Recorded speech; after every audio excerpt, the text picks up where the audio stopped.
Każdego dnia do mórz i oceanów na całym świecie trafia bardzo dużo odpadów stałych, takich jak sieci rybackie czy opony, bądź na przykład plastik. Bałtyk tutaj nie stanowi wyjątku. Bardzo dużą część tych odpadów, które znajdują się w Bałtyku, stanowią zagubione sieci rybackie, czyli tak zwane sieci widma, które mogą się zagubić na skutek zerwania podczas połowów bądź wypaść za burtę podczas sztormu. Takie sieci w momencie, kiedy one zatoną, przez pierwsze 3 miesiące od zatonięcia mają 20% swojej normalnej łowności, a po 27 miesiącach jest to 6%.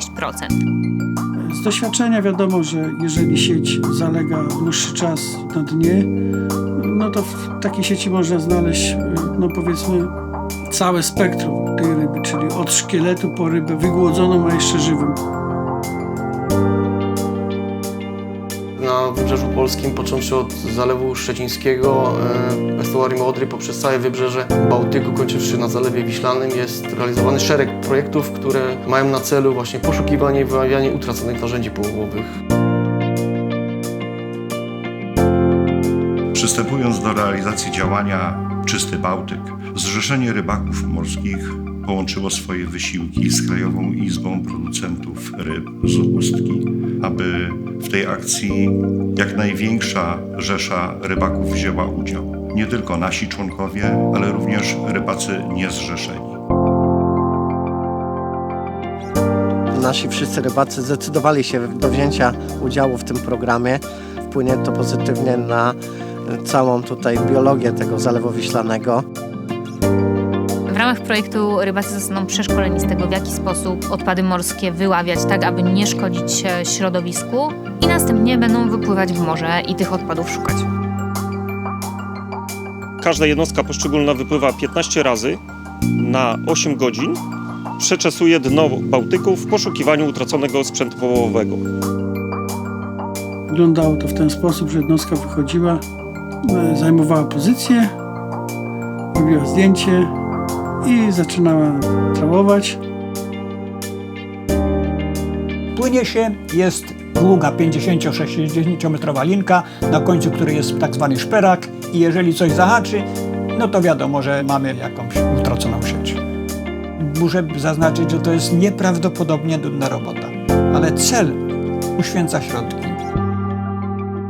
Wyrzucamy szarpak za burtę i jest tak, że możesz to trafić lub nie trafić. Coś jak płyniesz, a jak coś trafisz już i tobie się zmykuje, to drugiego dnia tam próbujesz po kilka razy i no jest tak, że wyciągniesz to do góry, lub jest tak, że tego nie wyciągniesz do góry, nie?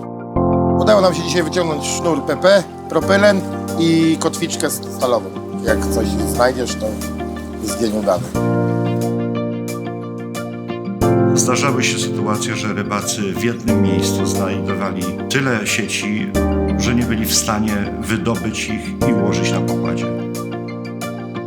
W przypadku, jeżeli jednostka zaczepiła o jakiś większy obiekt, którego nie była w stanie wyciągnąć, wtedy jedna jednostka większa, która posiada hydraulikę siłową, odpowiednią wyporność, mogła podjąć taki zaczep do góry. Każdy z rybaków miał obowiązek sporządzić około 10 zdjęć z akcji w celu pokazania pozycji, na której przebywał. Rybacy podeszli do tego bardzo skrupulatnie, bo robili nam i po 70 zdjęć. My wklepywaliśmy pozycję po pozycji i dostawaliśmy piękny wykres potwierdzający obszar przeszukania. Każda jednostka otrzymała powierzchnię w granicach 4,5 do 4,8 mili. Czyli każdy rybak miał wyznaczony akwent, do którego musiał dopłynąć i który musiał przeczesać. Postanowiliśmy zadziałać profesjonalnie i nowocześnie i wykorzystać dostępne aktualnie narzędzia informatyczne. Dało nam to możliwość stałego, ciągłego śledzenia postępów akcji poszukiwania.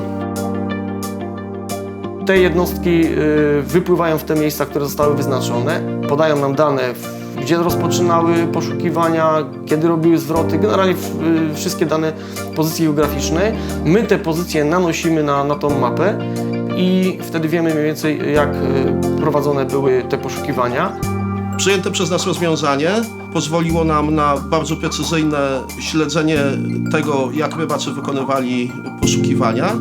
Staraliśmy się też tak robić, żeby ten czas przelotu był jak najkrótszy, czyli wyznaczaliśmy jednostkom takie rejony, aby jak najwięcej czasu poświęcały na przeszukanie tego rejonu. Małe jednostki, które mają ograniczenia w karcie bezpieczeństwa tylko do 6 mil, no to pływały przy lądzie i jak najbliżej swojego portu, natomiast te większe, no to już się przemieszczały na troszeczkę większe odległości, ale one po prostu mają większą tą zdolność do przebywania w morzu i można było takiego podziału dokonać. Wygenerowane przebiegi tras pozwoliły nam rzeczywiście przekonać się, że rybacy swoje zadanie wykonywali bardzo rzetelnie i dokładnie. Jesteśmy w tej chwili pewni, że przy takiej kontroli nie ma tutaj żadnych wątpliwości uchybień co do tego, że zostało całe to zadanie należycie wykonane. Jest sporządzona dokumentacja zdjęciowa tego, co zostało wyłowione. Oprócz tego jest wypełniony taki specjalny raport, co się złowiło, ile tego było, jak to wyglądało. Bo w tych raportach wpisujesz, nie?